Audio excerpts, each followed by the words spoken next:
Bonjour à tous, je vais corriger un chapitre sur les transformations acide-base et ce devoir comporte deux exercices, un premier exercice sur l'acide benzoïque et un deuxième sur plus une exploitation statistique.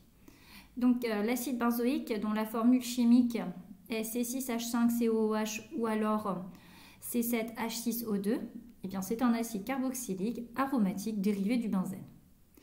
Il est utilisé comme conservateur alimentaire, il est naturellement présent dans certaines plantes. Tu as quelques données à ta disposition, la valeur de la concentration standard, fixée à 1 mol par litre, la masse molaire de l'acide benzoïque, 122 g par mol, et la formule semi-développée de l'acide benzoïque. Donc il fallait donner la définition d'un acide au sens de Bronsted. Un acide, c'est une espèce chimique capable de céder un ion hydrogène H+. Alors attention, certains élèves utilisent le terme molécule, mais molécule c'est pas assez large. Espèce chimique, ça comprend les molécules, les ions polyatomiques, c'est plus large. La question 2, il fallait donner la représentation de Lewis de la molécule d'acide benzoïque et d'entourer l'atome d'hydrogène responsable de l'acidité. Donc pour faire cela, il faut se baser sur la formule semi-développée de l'acide benzoïque, qui est ici en haut à gauche. Et se rappeler ce qu'on a vu en cours, c'est que le carbone, pour se stabiliser, va former des liaisons avec d'autres atomes et il forme 4 doublés liants. L'hydrogène, pour se stabiliser, va former une liaison, un doublé liant avec les autres atomes. L'oxygène, pour se stabiliser, fait 2 doublés liants et 2 doublés non liants. Donc sachant ça, si on regarde le cycle, pour cet atome de carbone, on peut déjà voir qu'il est déjà engagé dans 4 liaisons. Donc il est ici, avec 1, 2, 3, 4 liaisons. Pour l'atome de carbone qui est juste à côté, 1, 2, 3. Donc 1, 2, 3.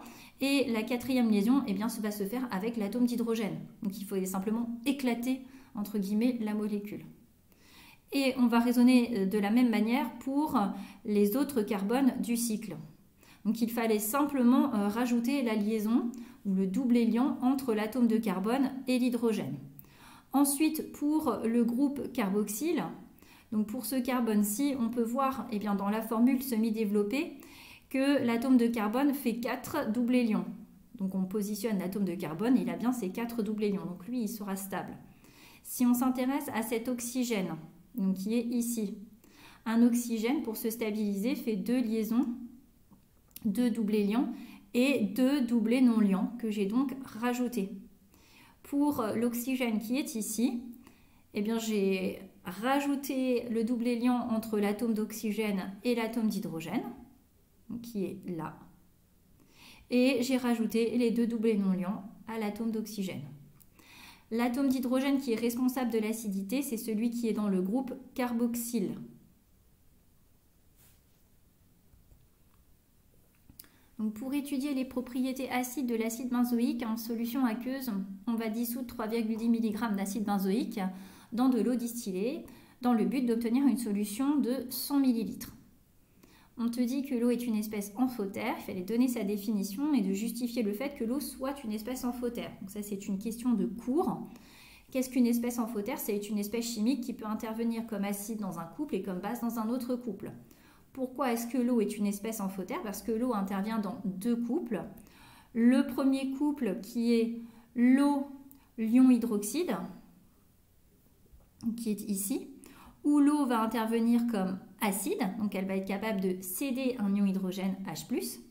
Et le deuxième couple de l'eau, c'est l'ion oxonium, l'eau, où cette fois l'eau intervient comme base, c'est-à-dire qu'elle est capable de capter un ion hydrogène H+.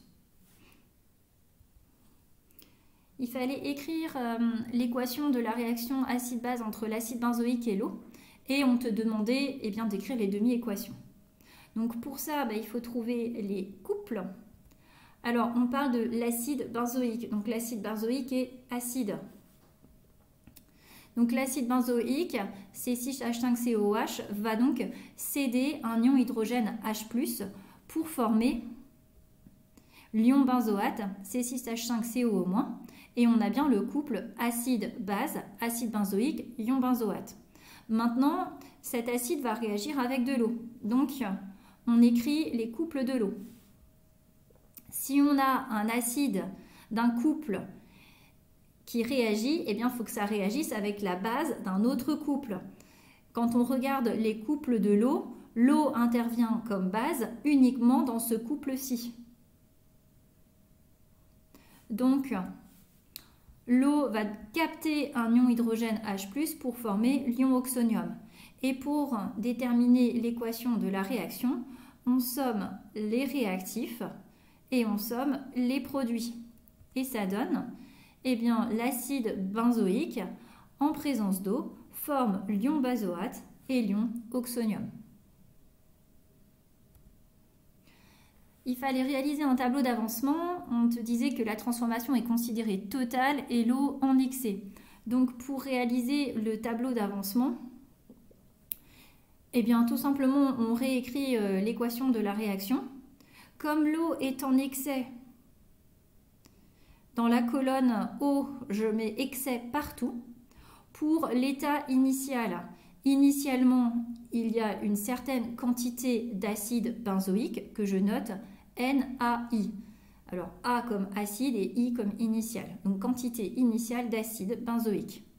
Il n'y a pas initialement d'ion benzoate ni d'ion oxonium. À l'état intermédiaire, les coefficients stoichiométriques étant de 1, on va avoir la quantité d'acide benzoïque initial moins X pour former X et ReX. Et à l'état final, la réaction étant considérée totale, ça veut dire qu'il y a consommation du réactif limitant. À la fin, le réactif limitant ne sera plus présent. Le réactif limitant, c'est le réactif qui n'est pas en excès.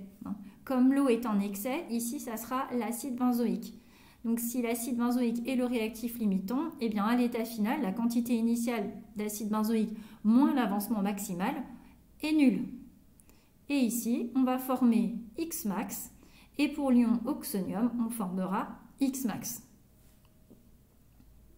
Donc, on va retenir que la quantité initiale d'acide benzoïque moins X max est égale à 0, ce qui va nous permettre de faire un lien entre l'avancement maximal et la quantité initiale d'acide benzoïque. Donc, en considérant la transformation totale, montrer que l'avancement maximal vaut environ 2,5 fois 10 puissance moins 5 mol. D'après le tableau d'avancement, c'est ce que je disais, eh bien, on a vu que la quantité initiale d'acide benzoïque moins l'avancement maximal est nulle. Ça veut dire que la quantité initiale d'acide benzoïque vaut l'avancement maximal. On va calculer la quantité initiale d'acide benzoïque. Et pour ça, eh bien, c'est facile. On a la masse d'acide benzoïque et on a sa masse molaire. La quantité de matière, c'est la masse divisée par la masse molaire. La masse étant donnée en milligrammes, on la transforme en grammes. Et la masse molaire, ben, on la laisse comme ça. Et on trouve un résultat avec 3 chiffres significatifs, puisqu'il y avait 3 chiffres significatifs au numérateur, 3 chiffres significatifs au dénominateur, de 2,54 fois 10 puissance moins 5 mol. Donc qui est à peu près 2,5 fois 10 puissance moins 5 mol. Donc pour la suite de la correction, je vais garder la valeur qui est donnée dans l'énoncé. Il fallait en déduire la valeur finale du pH de la solution. Pour déterminer le pH de la solution, on sait que le pH, d'après le cours, c'est moins le logarithme de la concentration en ion oxonium, final, divisé par la concentration standard. Or, est-ce qu'on a la concentration en ion oxonium? Non, on a simplement l'avancement maximal. Donc on va essayer de se baser sur l'avancement maximal pour déterminer la concentration en ion oxonium. Donc pour ça, bien, on va définir ce qu'est la concentration en ion oxonium à l'état final. La concentration en ion oxonium à l'état final, par définition, c'est la quantité de matière d'ion oxonium à l'état final divisée par le volume de la solution. Maintenant, cette quantité de matière d'ion oxonium à l'état final, elle est présente dans le tableau d'avancement. Elle est présente puisqu'on va regarder ce qui se passe à l'état final et ce qui se passe pour l'espèce ion oxonium. Donc les deux Et donc, ce que l'on peut voir, eh bien, c'est que X max, c'est une quantité de matière, et ça va représenter la quantité de matière de quoi? De l'ion oxonium. À quel instant? À l'état final. Donc, c'est pour ça qu'on peut dire eh bien, que la quantité de matière finale de l'ion oxonium, c'est bien l'avancement maximal. On a tout calculé, on a tout maintenant à notre disposition. La quantité de X max, on l'a calculé à la question précédente, c'était 2,5 fois 10 puissance moins 5 mol. Le volume de la solution, c'était 100 ml, donc c'est 0,100. Et quand on divise par 0,1, ça revient à multiplier par 10. Donc ça fait une concentration finale en ion oxonium de 2,5 fois 10 puissance moins 4 mol par litre. Ce qui va nous permettre eh bien, de déterminer le pH. Pour avoir le pH, maintenant, on n'a plus qu'à remplacer eh bien, la valeur de la concentration en ion oxonium et on trouve une valeur de pH de 3,6. Et on nous dit à la question 8, oui mais en réalité, le pH de la solution, il n'est pas de 3,6, il est de 3,7. Calculez alors la valeur XF de l'avancement final de la réaction commentée. Alors, quand on te donne comme ça, déjà, on peut essayer de voir ce qu'on peut grappiller avec l'énoncé. Avec l'énoncé, si on a le pH de la solution, on a la valeur de la concentration, puisqu'on sait relier la valeur de la concentration en ion oxonium au pH. Donc, c'est ce que j'ai fait. La concentration en ion oxonium finale, c'est C0 fois 10 puissance moins pH. Donc, c'est 10 puissance moins 3,7. Ça fait à peu près 2,0 fois 10 puissance moins 4 mol par litre. Maintenant, on veut l'avancement XF qui va s'exprimer en mol puisque c'est une quantité de matière. Donc, il va falloir réussir à relier l'avancement final à la concentration finale en ion oxonium. Pour ça, tu peux t'aider du tableau d'avancement. Donc, le tableau d'avancement, le voici. Je l'ai un petit peu changé par rapport au précédent, notamment à l'état final. Ben oui, puisque je me dis que maintenant, la réaction, je ne sais pas si l'acide benzoïque a été totalement consommé. Par contre, j'ai formé une quantité XF d'ion benzoate et une quantité XF d'ion oxonium. Et c'est cette quantité-là qui va m'intéresser. Pourquoi ? Parce que XF, ici, dans cette case du tableau, ça représente une quantité de matière. Ça représente la quantité de matière de l'ion oxonium. À quel instant? À l'état final. Et c'est bien ce que j'ai écrit. Donc XF, c'est la quantité finale d'ion oxonium. Or, je sais qu'une quantité de matière, bien par définition, c'est la concentration multipliée par le volume. La concentration en ion oxonium, je l'ai obtenue. Le volume de la solution, je le connais, c'est 100 ml, donc c'est 0,100. Et quand on fait le calcul, eh bien on trouve une quantité de matière finale en ion oxonium, c'est-à-dire XF, qui vaut 2,0 fois 10 puissance moins 5 mol. On nous demande de commenter. Pour l'instant, à notre niveau, le seul commentaire qu'on peut faire, on peut voir que l'avancement final est inférieur à l'avancement maximal. On en conclut que bien la transformation entre l'acide benzoïque et l'eau n'est pas totale. Le deuxième exercice porte sur une exploitation statistique de résultats. Donc, on a des élèves qui ont mesuré le pH d'une solution. Et donc, a priori, il y avait 9 groupes. Et donc, il y a 9 résultats, 9 valeurs de pH. L'objectif de l'exercice, à la fin, c'est de dire le pH de la solution, il vaut combien? Et il vaut combien, plus ou moins combien? Pour ça, il y a une méthode. Et il va falloir la suivre. Et cette méthode, elle est quasiment donnée dans l'exercice. Donc, on va te demander d'abord de déterminer une valeur moyenne, un écart type expérimental et une incertitude type.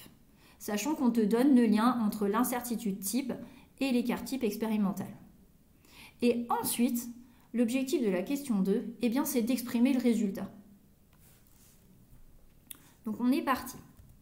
Donc quand on rentre dans la calculatrice, dans le menu statistique, les valeurs obtenues par les élèves, et qu'on demande à la calculatrice, entre guillemets, d'aller gagner sa vie, elle affiche les résultats statistiques suivants.